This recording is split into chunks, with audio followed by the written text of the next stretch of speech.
ইস্তেগফার বেশি বেশি পাঠ করবেন। 1 নাম্বার সমস্ত গুনাহ মাফ করবে কে? 2 নাম্বার আসমান থেকে রিজিক দেওয়ার ওয়াদা কার? 3 নাম্বার ইস্তেগফার পাঠ করবেন, সম্পদ দেওয়ার ওয়াদা করেছেন কে?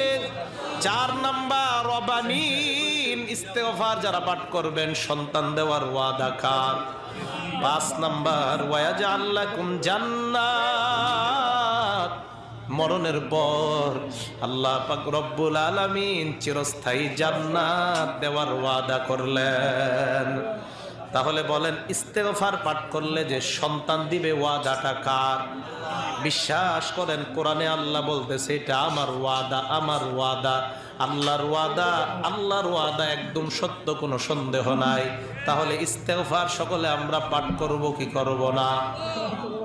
6 নাম্বার উপকার ওয়ায়াজআল লাকুম আনহারা, ইস্তেগফার